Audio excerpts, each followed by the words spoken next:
Hello, hi, welcome to TCM Talk. Hello, just flipping around the camera slowly. Hello. There we go. Hi, folks. Welcome to TCM Talk for October. I am Kirsten Cowan. I'm a licensed acupuncturist and herbalist here in the San Francisco Bay Area. I'm also the creator and founder of Angelica and Peony, healthcare and skincare products made by a physician of traditional Chinese medicine. With me, as always, Denise, licensed acupuncturist and Chinese herbalist in San Francisco and Alameda, California.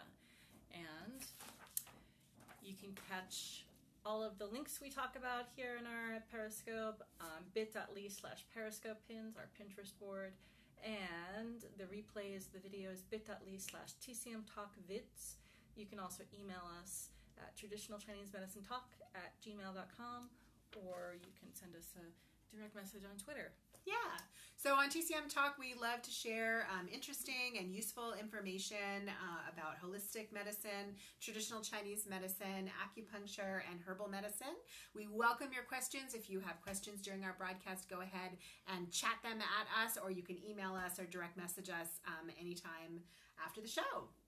Yes. So we're doing a special Halloween Perispook. Maybe I'll get my witch hat out for this one. We're going to talk about some spooky information from traditional Chinese medicine. That's right. We're going to talk about, let's start about the ghost points, I think. Let's do that first. Yeah. So the ghost points in Chinese medicine were discovered in the 7th century by physician Sun Miao. And traditionally, they're points used for mania and epilepsy, but we use them for different things today as well as for those conditions. So did they think, was it an understanding that people had like a ghost in them? Is that why they have that name? Yes, they're called gui. That's what ghosts are. I don't Okay. know if I'm pronouncing that right, but yes, it's in them. What's that noise?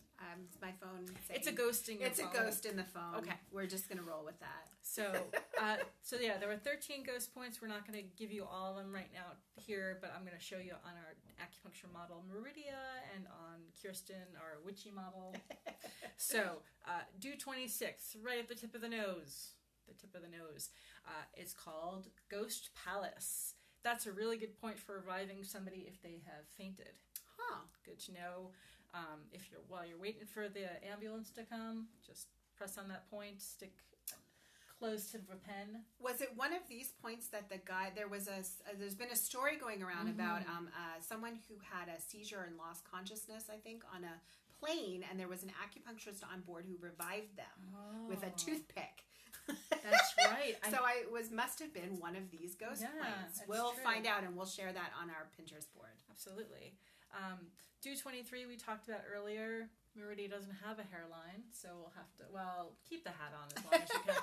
I can show you along the midline of the body, about a finger's breadth inside your hairline is due 23, and that's called Ghost Hall. That point's used today for sinus congestion and allergies to help relieve the symptoms as well. And it's also a good point that my teacher Lori Deshar says is good for being sort of your guiding light if you feel a little bit lost. Due 23 can be a good point, and that's Ghost Hall.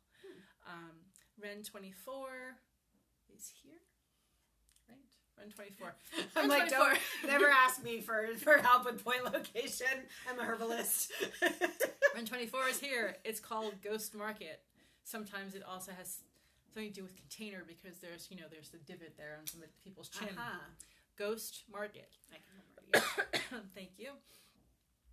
Lung 11 is called Ghost Faith, and that's at the corner of your fingernail on the outside. Yes. And Ghost Leg is right at the elbow crease. Right Ow. there, sorry. It hurts. Large intestine 11 is called Ghost Leg, and that's a point we use for heat in the body and for digestive issues as well, and also for helping your immune system, especially during allergies. And then there's pericardium 7 at the wrist crease in the middle, and pericardium 8 is at the center of your hand, your center of your palm, and that's the point that people use when they're doing Qigong and Tai Chi to focus the energy. It's the Iron Man point. The Iron Man points, yes. So pericardium 7 is called ghost heart, pericardium 8 is called ghost cave. And pericardium 8 for sure is also used to help people with insomnia. Mm-hmm. So there are more ghost points. We're not going to talk about them all today because we want to try to keep this a little shorter. We would like to talk about some of the reflections about this time of the year. We'll talk more about that in our other Periscope next month. But also, this is, we've now transitioned into the metal element time of the year, and the virtue of the metal element is to appreciate preciousness, and the metal element also helps us to grieve, and then gives us the space to grieve and to carry on.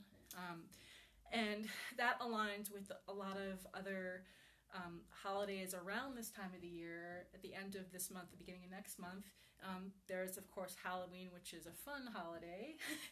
There's Samhain in the pagan tradition, which is the time when the veil between the worlds is thinnest and you can talk and communicate with the dead. And then of course there's the Day of the Dead on November 1st. And there's All Saints Day in the Christian tradition. I don't know what else is. Yeah, there's, I think, in a lot of traditions. Actually, we will share some of that stuff on our Pinterest board because I do know that a lot of traditions around the world, certainly at least in the northern hemisphere, at this time of year, we're all communing with our beloved dead. Yeah, and if you have some issues to do with grief, and if you're trying to figure out ways to help nourish yourself while you're grieving, here are some suggestions. The spirit of the metal element is called the Po in Chinese medicine. It's our corporeal soul, and it's really involved with our street smarts, our hindbrain animal instinct, and it's how we embody things. Embodied knowing is a good way to describe it. And also sensations, experiencing sensations in the body. So treating yourself, pampering yourself, getting massage, getting acupuncture, getting facial treatments, however you think of as pampering yourself is a really good way to soothe and nourish your soul, your Po soul. Also, if you can't get out to have other people do this for you, you can connect your Po soul and nourish it by doing Tai Chi, Qigong, yoga, and even just mindful breathing exercises. That really helps. And those can help people at any time, but also especially if you're really stuck with the emotion of grief and having trouble to move on.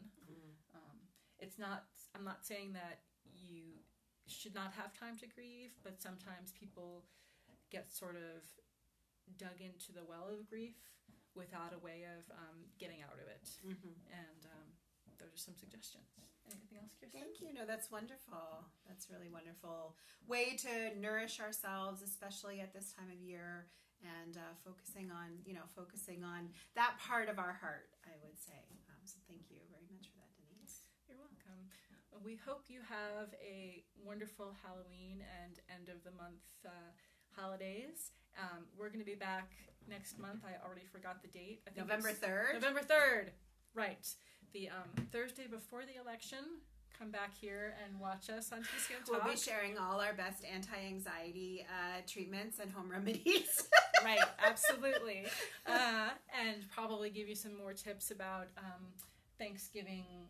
We're doing it early next month because we know that if we wait, we'll get caught up in preparation for holiday stuff, and we want to make sure we give people some space and give you some suggestions of maybe some of our favorite recipes as well. Exactly. And that way you'll have time to go out and shop for the ingredients.